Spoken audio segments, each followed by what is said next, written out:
CTT मध्ये या प्रकारचा प्रश्न विचारला जातो, तर या प्रश्नाचं उत्तर तुम्हाला कशा पद्धतीने फाइंड आउट करायचं, तर त्यासाठी मित्रांनो मी तुम्हाला ट्रिक सांगत आहो. 378 इंटू 236 इंटू 459 इंटू 312 के गुणनफल में इकाई अंक क्या होगा. म्हणजे आपल्याला फक्त आणि फक्त एकदम मोठा गुणाकार नाही करायचा, आपल्याला ट्रिकी सॉल्व्ह करायचा आहे आणि इकाई अंक म्हणजे एकक स्थानचा अंक फाइंड आउट करायचा आहे.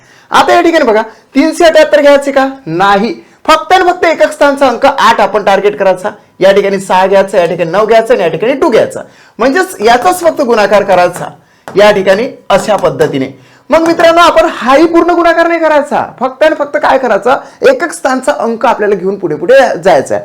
या ठिकाणी 8 सकम 48 येतात, 48 मधला 4 निग्लेक्ट करायचा आणि 8च फक्त आपण लक्षात घ्यायचा, मग त्याला हा गुणिले 9 करायचा. मग या ठिकाणी बघा काय होतं की 8 9 किती झाले, 72 झाले. या ठिकाणी 7 आपण निग्लेक्ट करायचा, 2च लक्षात घ्यायचा, शेवटचा 2 याला मल्टिपल करायचा, म्हणजे या ठिकाणी ते 4. 378 इंटू 236 इंटू 459 इंटू 312 के गुणनफल में इकाई अंक क्या होगा, तो इकाई अंक होगा ओनली अँड ओनली 4. सो या ठिकाणी आन्सर येते मित्रांनो फर्स्ट ऑप्शन, ज्यामध्ये 4 इकाई अंक आहे. चेक करूया, या ठिकाणी आपल्याला आन्सर राईटच आहे. आता तुम्हाला काय सांगतो बघा, 377 इंटू 266 इंटू 499 इंटू 333 के गुणनफल में इकाई अंक क्या होगा. हा प्रश्न मी तुम्हाला देतोय होमवर्क साठी. होमवर्क आहे हा तुमच्यासाठी. तुम्ही काय करायचं आहे की याचा आंसर कमेंट बॉक्स मध्ये टाकायचा है. तो आपका आंसर कमेंट बॉक्स में जरूर दीजिएगा. What is the answer of this question.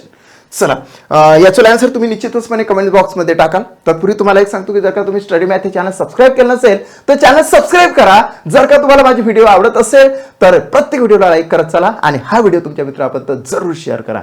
Thank you.